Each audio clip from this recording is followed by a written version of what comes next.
Welcome to part 2 of my How to Be a Better Homemaker series. In part 1, we covered cleaning schedules and how to make one for your house, and the way that I've found to be both the most flexible and productive for most people that I know. Now I want to talk about kind of a more abstract concept, and that's our time management in our homes. Time management as a homemaker can be a little bit disorienting for new homemakers especially, or on another side of that, new moms who are staying at home. And there's a variety of reasons for this. There's two major ones that I think cover most people and why this is a hard skill when we're homemakers. One, most of our lives have been quite regimented, especially if you went to public school or private school and then went into a job where you clocked in and clocked out or had set times that you needed to be there. We've had a pretty regimented life. So when you're thrown into homemaking and you're trying to figure out how to make your own schedule, it can be difficult to figure that out because you do have a huge amount of freedom to how you set up your day, and you don't really have anyone telling you how to go about doing that. And so we can end up kind of floundering, and that we know we have things that we need to get done, but we're not sure the most efficient and best habit forming way to get those done. Then you add small children into the mix, and this is the second reason why homemakers can often struggle with time management, is that small children can kind of be tiny overlords sometimes. Let's face it, like tiny infants are extremely demanding of our time, and that's normal, and that's natural, and it's a phase of life. My youngest child is 5 years old. I'm not that far removed from that time in my life, and I breastfed for 11 total years. So I definitely can understand and sympathize with the demands that small children place on our schedule and how that can throw everything out of whack. Now, I will be addressing how to set up a homemaking schedule with small children later on in the video. So please, if that is your situation, don't just tune out and think that I'm not going to cover that or that I'm not sympathizing with those needs. I am, and I will. But we're going to cover kind of the big picture first. I'm going to go over 4 points in time management. The first thing is how to prioritize our time. The second being our AM time block. The third being how to do all this with small children. And the fourth being not making excuses.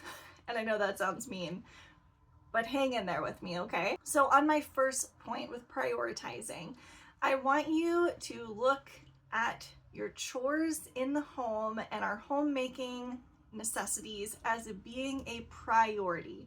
I think for many of us, it can be put on the back burner because there's just so many other things that seem more pressing. Now, some of those needs actually are more pressing, like a nursing child. So yes, some things absolutely do come first in the priority. But our homemaking chores and skills should not be so far on the back burner that we're constantly playing catch up. Now, back in my last video on how to be a homemaker, we talked about cleaning schedules and setting up our rotation. And in that, we have a daily task list.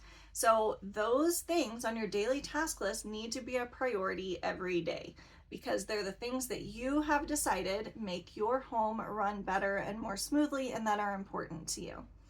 The second part of this is that we're going to look at the other things that we have in our life. So say you've got mom's group or going to the park, you've got a play date, something like that. And those are things that you do every week.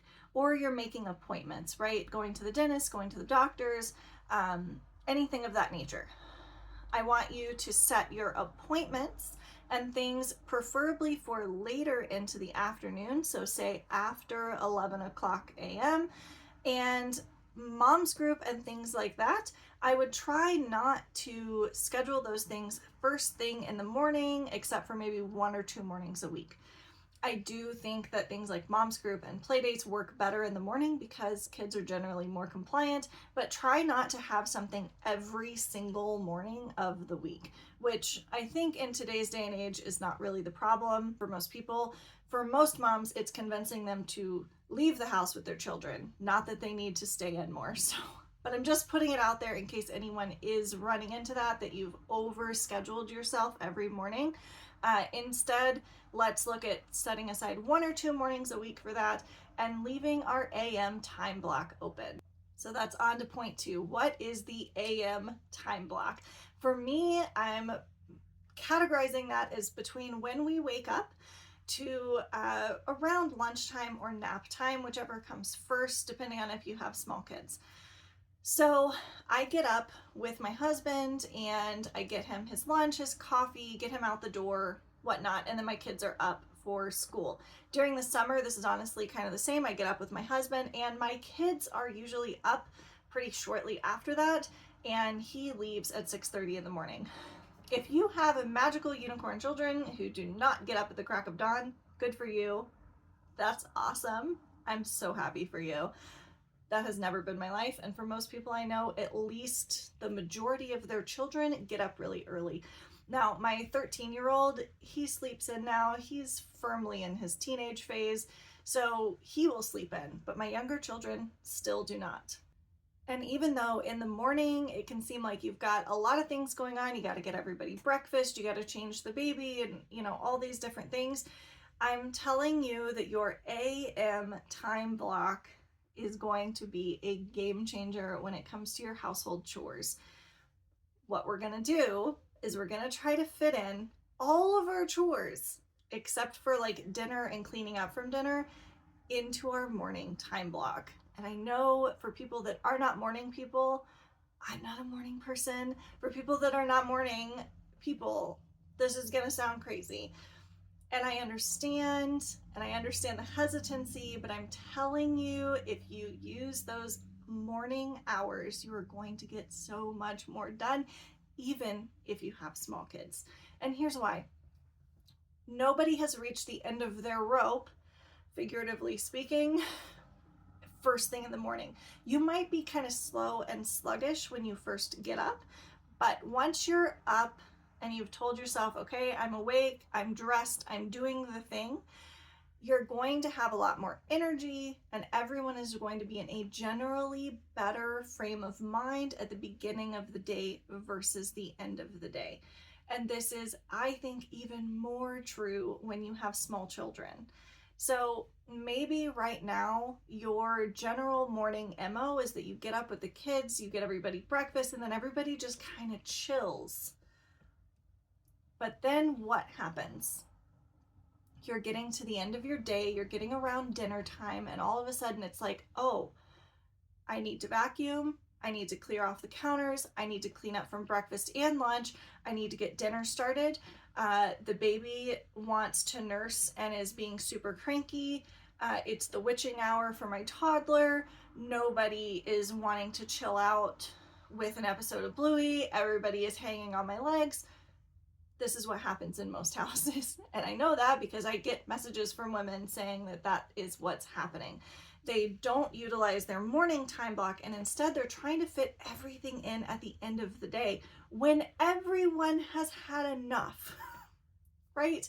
Like, kids just naturally start to get cranky at the end of the day. That's literally why we have the phrase the witching hour when it comes to kids, is because when you get around that, like right before dinner time and dinner time block, the kids in general just are not super compliant and helpful at any age during that time block. So stop trying to use it for chores. Like, honestly, that was really life-changing for me when I started just doing everything in the morning. Okay, so utilize that morning time block. Now, I know I do have some viewers who work full-time or part-time, so maybe you're not home in the morning. What I want you to do is use that hour or so when you get home from work. And I know that sounds miserable. I know, because I used to work, had a full-time job where it was pretty dang stressful. It was customer service related. So I understand that getting home, the last thing that you want to do is to do your dishes, but you're not in relaxation mode yet. If you go change your clothes, take a shower, sit down with your phone and zone out with TikTok or something, it's going to be much harder to get back up and get motivated to do something. And it also breaks my bedtime rule, which I'll talk about in a second. Set aside, even if it's just you start with a 30-minute time block, set a timer for 30 minutes and clean. Or work up to 45 minutes to an hour. You're still going to be able to do your daily tasks and your rotation task within that time once you get going on your cleaning system, because nothing's going to get so far out of hand that you're having to do like an entire catch-up day on Saturday. And let's face it, nobody wants to do that. You want to use your Saturday to relax, right? You don't want to be using it to catch up from a whole week of not cleaning when you could have spent 45 minutes to an hour each day doing a little bit. My cat keeps popping his head up back there. Now, my bedtime rule is this. I don't do chores after bedtime. Never have. Never will. I mean, if something is like totally atrocious and like a safety hazard or something, then sure, I do it when it needs to be done, right? Like if a kid is sick or something. But in general, is he getting settled back there? And I'm my orange cat. I don't know if his tail's gonna come in front of the camera. But in general, I do not break my bedtime rule. So once my kids are in bed, that's it. I'm not doing any more chores. Neither is my husband. We're not doing chores after bedtime. Bedtime, like after our kids' bedtime, is our relaxation time together. And that has really been instrumental to making sure that we get time together as a married couple at the end of every day. So no chores after bedtime. So if you're putting off all of your chores until the end of the day, you're doing dinner, bath, bedtime, you're still gonna need to do stuff at the end of the day, and you're not gonna get any time for relaxation by yourself or with your spouse. So that's why I don't break my bedtime rule. Implementing all of this with small children. I'm not leaving mamas of littles out because I know how challenging that can be. So a lot of people will say, well, use your nap time, use the time after they go to bed. We've already talked about not doing it after bedtime, but a lot of people, their kids contact nap, and I don't see anything wrong with that. All of my kids loved contact napping until they were significantly older and almost out of nap times completely. So I did contact naps. That means I wasn't cleaning during nap time. I don't expect any mom to clean during nap time because, again, it's natural for babies to want to contact nap. It's even natural for toddlers to want that. So I'm not suggesting using your nap time. I am telling you, though, that you can clean in the morning, and it may just take some adjustment for everyone. As I mentioned before, maybe your current thing is that you get your breakfast and everybody just kind of snuggles on the couch and like chills during the morning. And I know that that's really nice, but I promise you can still chill in the afternoon. In the morning, children are generally more able to play on their own. They're generally happier. As you get near that nap time in the afternoon, obviously it can deteriorate a little bit, but usually once a kid is up and they're fed and watered and all of that, they're pretty happy for an hour to 2 hours, sometimes longer depending on the age of the child, where they're not going to need a ton of one-on-one co-regulation, right? Because kids do need their parents to help them regulate their emotions, to help them just navigate the world. But that morning time block, it's a much lesser need. So you're gonna have to work up towards that. If your kids are already really in the habit of you sitting with them and staring at them while they eat their breakfast, they're used to sitting with you on the couch and chilling, watching a show, whatever, it is going to take time to kind of wean them off of that. And I know that that can sound really harsh. And look, like, I am an attachment parent, a gentle parent, or whatever you want to call us nowadays. That doesn't mean discipline free, by the way. You can thank TikTok for that. But I'm not a detached, I don't know, 70s mom who's just like, go outside and play, don't talk to me until the streetlights come on. That's not what I'm suggesting, but I am suggesting, nay, more than suggesting, that children can be way more independent than a lot of people give them a chance to be now. And a lot of that independence can start to be gained in that morning time block while you are able to do your chores and get them done. And then you have the rest of the day to spend one-on-one with your kids, spending that quality time chilling together, whatever it is you like to do, because you've already finished taking care of the house in the morning. For my family, that looks like me getting up, getting everybody their breakfast, and then the older kids are going to eat their breakfast, right? They can sit at the table and eat their breakfast. When my youngest child was younger, or when my boys were younger, obviously, that involved like putting them in their high chair with their breakfast. And then I did kitchen related tasks, or when we had homes where the kitchen and the living room were connected, which is most homes now, they could sit in their high chair in the kitchen and they could see me working in the living room. And the whole time that I'm doing a task, I'm narrating it to them. And here's a plus, guys. That's amazing for their language development. It's actually suggested that we narrate our tasks to our children. Even though they might not totally understand what we're doing, we're giving them all the words so that they can start to understand what we're doing. We're building their vocabulary, we're building their language while we're, cleaning out the fridge. Oh, now mommy's gonna take everything off of this shelf. I'm gonna put it on the counter. Now I'm gonna spray the shelf. Now I'm gonna wipe the shelf. Look how shiny it is. And while it might feel kind of dumb to narrate yourself cleaning like that, children love it. And it can get them to sit in their high chair for longer because of that. Older kids, you can sit them down with their coloring books and colors, maybe do Play-Doh after they're done eating, so you clear away their breakfast stuff, put Play-Doh on the table. I like to get those silicone baking mats for like rolling stuff out, and they use that to do their Play-Doh on top of. Set them up with an activity like that, or put on an episode of Bluey or whatever it is you guys like to watch. I am not anti-screen time. I am anti-unregulated screen time, or uninformed screen time. So I am not suggesting that you hand your kid an iPad and just let them loose.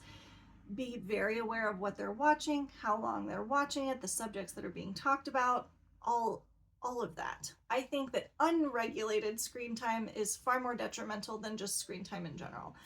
So I am not against you putting on an episode of a show while you're able to go and fold some laundry. Go ahead and do it. Now, if we have anti-screen time people, you can put that down in the comments and I'll tell you to have a great day, I guess, because I'm really not going to argue about screen time. You do what works best in your home. But I will say, try to make sure it's regulated. You know what your kid is watching, and you're not just setting them loose with screen time with no parental oversight on that. Now, again, this might take a little bit to work up to, but you can manage it, and so can your kids. It may just take a couple weeks for the new routine to set in. For little infants, baby wearing. I cannot say that enough. Baby wearing, baby wearing, baby wearing.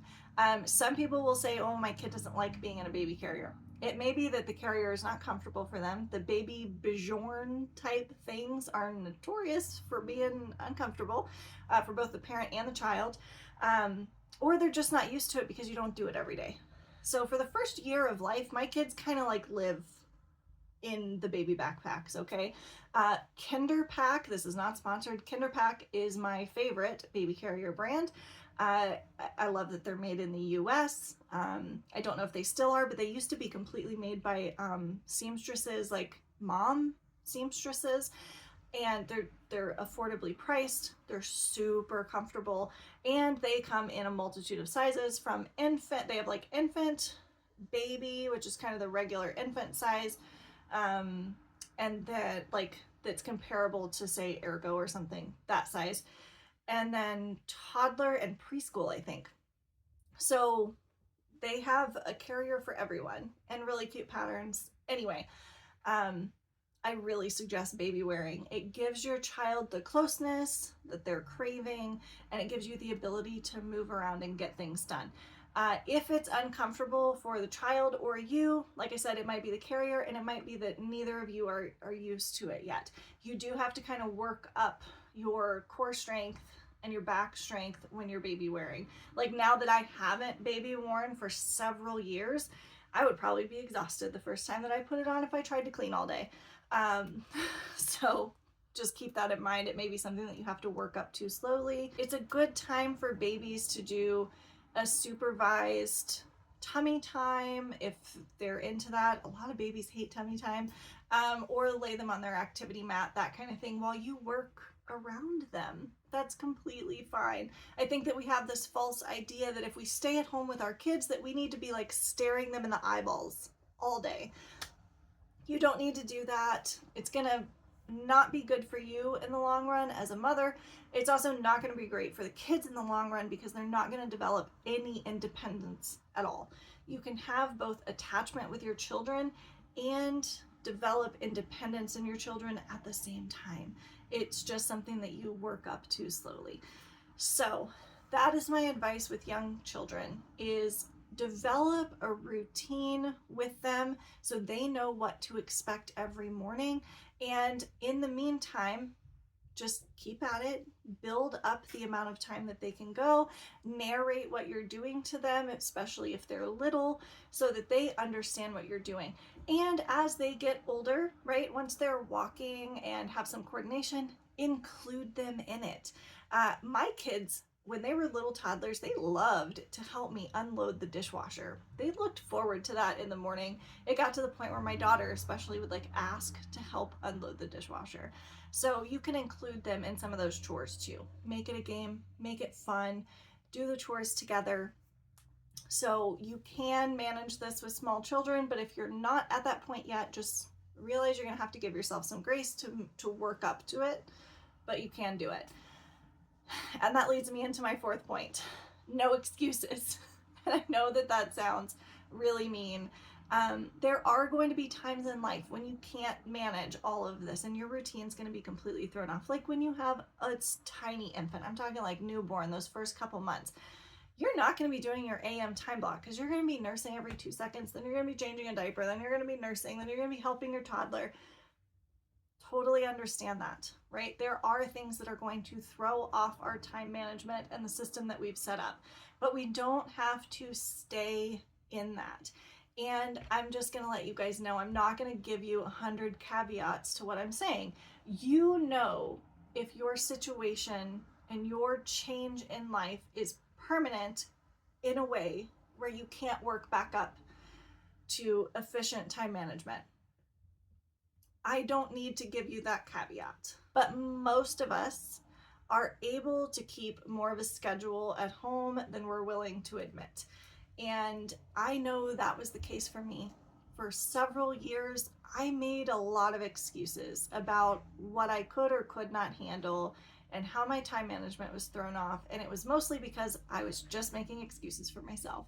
Once I really buckled down and put my nose to the grindstone, so to speak, I was able to accomplish so much more in so much less time. The goal here is not that we clean our house constantly. The goal is that we get it done well and efficiently, and we do the upkeep every day so that you actually don't spend all day cleaning your home. All that said, I know this is a little bit more of an abstract topic, especially because I can't individually make everyone's like time layout for them every day.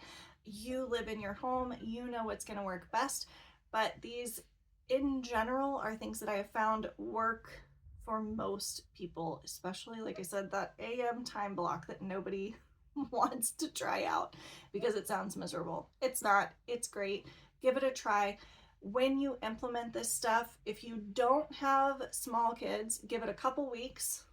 If you do have small kids, this may be something that you work up to over like a couple months before it really is flowing well. So give yourself that time, but keep working on it. Don't give up. I hope this video was helpful. Let me know in the comments if you have any specific questions. And until next time, happy homemaking.